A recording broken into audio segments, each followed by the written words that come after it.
Can also risk some nasty neck injuries as all the Borda, welcome to another episode of This is Sevens. Today we're going to be going through the basics of tackle technique and the common pitfalls at the end of this video. There are many different types of tackling in rugby, from head-on, side-on, chasing someone, ankle tapping, the list goes on.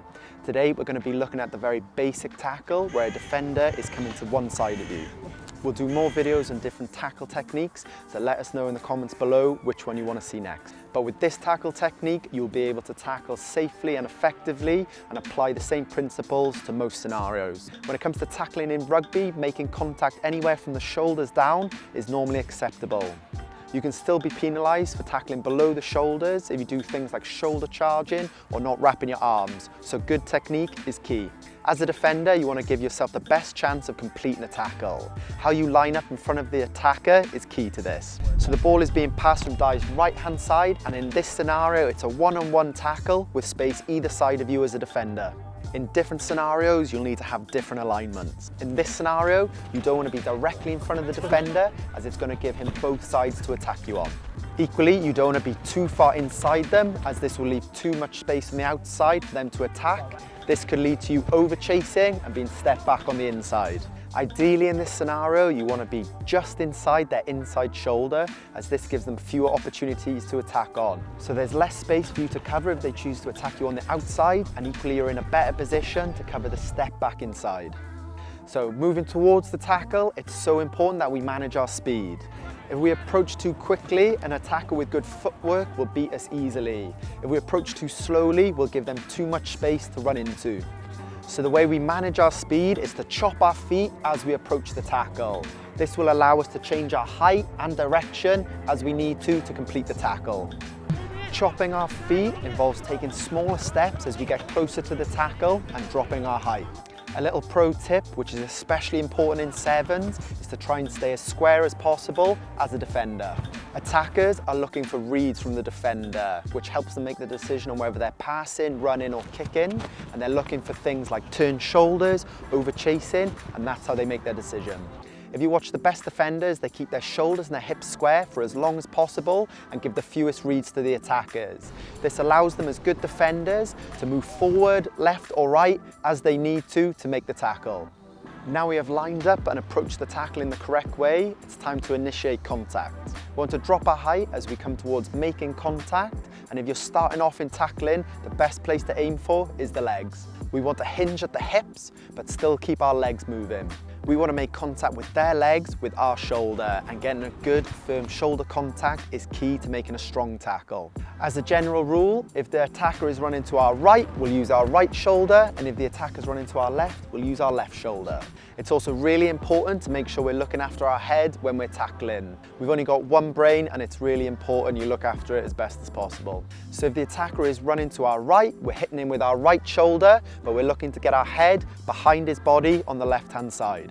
If you're coaching younger players, it can be really useful to use the trigger sentence cheek to cheek. The general idea being that you're getting your face cheek next to their butt cheek. There's a few body parts that you want to stay away from with your head when tackling, particularly the hip, the knee, the elbow, and a boot flicking up. They can all cause some nasty head injuries during a tackle.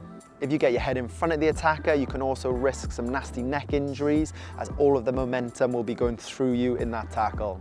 Now we've made good contact with the shoulder in this tackle, it's really important that we wrap our arms.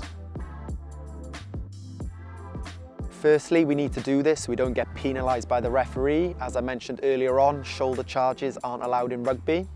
Secondly, strong ball carriers will keep pumping their legs in an attempt to break the tackle. So we want to punch our arms around the tackler's legs or torso to get hold of them.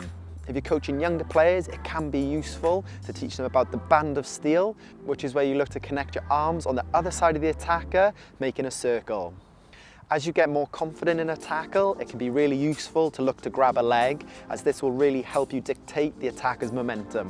If you can pull on a leg at the same time you're pushing with your shoulder and your body momentum, it can be far easier to knock your attacker off balance. We've almost completed this tackle, we've lined up properly, approached correctly, we've made good firm contact with our shoulder and wrapped our arms. Now it's time to finish off this tackle. To make this tackle a strong one, it's really important that we keep pumping our legs right the way through to the ground.